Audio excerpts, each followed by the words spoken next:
50 ವರ್ಷಗಳ ಸೇವೆಯ ಸಾರ್ಥಕ ಸಮರ್ಥ ನಾಯಕತ್ವವನ್ನು ವಹಿಸಿ ಅಭಿಮಾನೋತ್ಸವವನ್ನು ಆಚರಿಸುವಂತ ಯಡಿಯೂರಪ್ಪನವರ ಅಭಿಮಾನೋತ್ಸವವನ್ನು ಆಚರಿಸುವಂತ ಸಂದರ್ಭದಲ್ಲಿ ಈ ವೇದಿಕೆ ಮೇಲೆ ಇನ್ನೊಂದು ಬಹಳ ವಿಶೇಷವಾಗಿದೆ. ನಮ್ಮ ರಾಜ್ಯಾಧ್ಯಕ್ಷರಾದಂತಹ ಶ್ರೀ BY ವಿಜಯೇಂದ್ರ ಅವರ ವೈವಾಹಿಕ ವಾರ್ಷಿಕೋತ್ಸವ. ಅವರಿಗೆ ಅವರ ಕುಟುಂಬ ವರ್ಗದವರಿಗೆ ಭಗವಂತ ಆಯುರಾರೋಗ್ಯ ಭಾಗ್ಯವನ್ನು ಕೊಡಲಿ. ಈಗಿರುವಂತಹ ಸ್ಥಾನದಿಂದ ಅತ್ಯಂತ ಉನ್ನತ ಸ್ಥಾನಕ್ಕೆ ಹೋಗಿ ಕರ್ನಾಟಕದ ಚುಕ್ಕಾಣಿಯನ್ನ ಹಿಡಿಯುವಂತಹ ಶಕ್ತಿಯನ್ನ ಈ ಗಂಡು ಭೂಮಿಯಿಂದ ವೀರ ಮದಕರಿ ನಾಯಕ ಆಳಿದಂತಹ ಗಂಡು ಭೂಮಿಯಿಂದ ಅವರಿಗೆ ದೊರಕಲಿ ಅಂತ ಹೇಳಿ ಈ ಮೂಲಕ ನಾನು ಭಗವಂತನಲ್ಲಿ ಕೋರಿ ಈ ಸಂದರ್ಭದಲ್ಲಿ ವೇದಿಕೆಯ ಮೇಲೆ ಉಪಸ್ಥಿತರಿರುವಂತಹ ರಾಜ್ಯ ಅಧ್ಯಕ್ಷರಾದಂತಹ BY ವಿಜಯೇಂದ್ರ ಅವರೇ, ಈ ಸ್ವಾಗತ ಸಮಿತಿಯ ಅಧ್ಯಕ್ಷರು, ಹಿರಿಯರು, ಮಾಜಿ ಉಪಮುಖ್ಯಮಂತ್ರಿಗಳು ಮತ್ತು ಸಂಸದರು ಆದಂತಹ ಶ್ರೀ ಗೋವಿಂದ ಕಾರಜೋಳ ಅವರೇ, ವೇದಿಕೆ ಮೇಲೆ ಉಪಸ್ಥಿತರಿರುವಂತಹ ಎಲ್ಲ ಗಣ್ಯರೇ, ಇಲ್ಲಿ ನೆರೆದಿರುವಂತಹ ಎಲ್ಲ ನಮ್ಮ ಪಕ್ಷದ ಮುಖಂಡರೇ, ಮಾಧ್ಯಮದ ಸ್ನೇಹಿತರೆ, ಈ ಬಹಳ ಬಿಸಿಲಲ್ಲಿ ಇದ್ದೇವೆ ನಾವು. ಮೇ ತಿಂಗಳಲ್ಲಿ ಇನ್ನೂ ಹೆಚ್ಚಿಗೆ ಬಿಸಿಲಾಗ್ತದೆ. ಬಿಸಿಲು ಅಂತ ಹೇಳಿದ್ರೆ ಸೂರ್ಯ ಶಾಖ ಅಲ್ಲ, ಕಾಂಗ್ರೆಸ್ ಶಾಖ. ಕಾಂಗ್ರೆಸ್ಸಿನ ಅಧಿಕಾರಾವಧಿಯಲ್ಲಿ ನಾವೆಲ್ಲ ಬಿಸಿಲಲ್ಲಿದ್ದೇವೆ.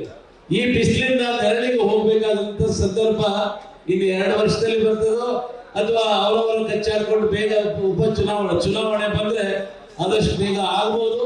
ಅದಕ್ಕೆ ನಾವು ತಯಾರಿಯಾಗಿ ಒಂದನೇದು ಈ ಯಡಿಯೂರಪ್ಪನವರ ಅಭಿಮಾನೋತ್ಸವವನ್ನು ಆಚರಿಸುವ ಮೂಲಕ ಕರ್ನಾಟಕ ಜನತೆಗೆ ಒಂದು ಸಂದೇಶವನ್ನು ಕಳಿಸಬೇಕು. ವೀರ ಮದಕರಿ ನಾಯಕ ಆಳಿದಂತ ಈ ನಾಡಿನಿಂದ ಬಿಜೆಪಿ ಪಕ್ಷ ಒಂದು ರಣಗಾಳಿಯನ್ನ ಊದಿ 2028ನೇ ಇಸ್ವಿಯಲ್ಲಿ ಭಾರತೀಯ ಜನತಾ ಪಕ್ಷದ ಧ್ವಜವನ್ನ ವಿಧಾನಸೌಧದ 3ನೇ ಮಹಡಿಯಲ್ಲಿ ಆಡಳಿತ ಚುಕ್ಕಾಣಿ ಹಿಡಿಯುವಂತ ಕೆಲಸವನ್ನ ನಾವೆಲ್ಲ ಮಾಡಬೇಕಾಗಿದೆ. ಸನ್ಮಾನ್ಯ ಶ್ರೀ BS ಯಡಿಯೂರಪ್ಪನವರು ಇವತ್ತು ಈ ಪಕ್ಷದ ಭೀಷ್ಮರಿಂದಾಗಿ 2 ಸ್ಥಾನವನ್ನು ಮೊದಲನೇ ಬಾರಿಗೆ ಗೆದ್ದು 2 ರನ್ನಿಂದ 110 ರನ್ಗಳನ್ನ ಬಾರಿಸಿದ್ರು ಅಲ್ವಾ.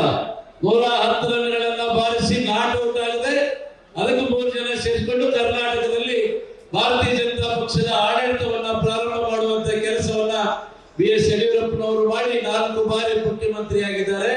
ಅವರ ಅಭಿಮಾನಕ್ಕಾಗಿ ಈ ಕಾರ್ಯಕ್ರಮ ಜರುಗ್ತಾ ಇದೆ. ಅವರ ಅಭಿಮಾನವನ್ನ ನಾವು ತೋರಿಸಬೇಕು ಅಂತ ಹೇಳಿದ್ರೆ ಅವತ್ತು ಇಲ್ಲಿ ಇರುವಂತಹ ಜಾಗದಲ್ಲಿ ಎಲ್ಲೂ ಕೂಡ ನೆಲ ಕಾಣಬಹುದು. ಹೆಲಿಕಾಪ್ಟರ್ ಶಾಟ್ ಮಾಡಿದ್ರು ಕೂಡ ನೆಲ ಕಾಣಬಾರ್ದು, ಬರೀ ಜನರ ತಲೆ ಕಾಣಬೇಕು.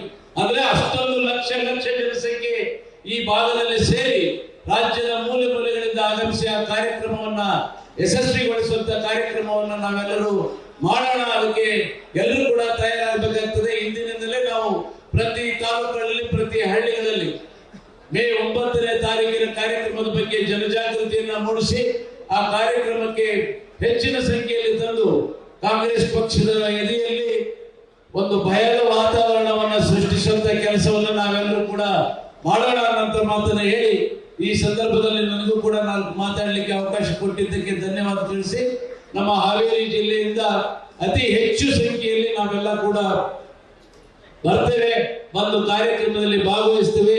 ಚಿತ್ರದುರ್ಗ ಜಿಲ್ಲೆ ನನಗೇನು ಹೊಸದೇನಲ್ಲ. 10 ವರ್ಷಗಳ ಕಾಲ ಈ ಜಿಲ್ಲೆಯಲ್ಲಿ ನಾನು ಪೊಲೀಸ್ ಅಧಿಕಾರಿಯಾಗಿ ಕೆಲಸ ಮಾಡಿದ್ದೇನೆ. ಹಾಗಾಗಿ ಇಲ್ಲಿಯ ಜನರ ನಾಡಿ ಮಿಡಿತ ಗೊತ್ತು. ಮತ್ತೆ ಮಂತ್ರಿಯಾಗಿ ಕೂಡ, ಜಿಲ್ಲಾ ಉಸ್ತುವಾರಿಯಾಗಿ ಮಂತ್ರಿಯಾಗಿ ಕೂಡ ಕೆಲಸ ಮಾಡಿದ್ದೇನೆ.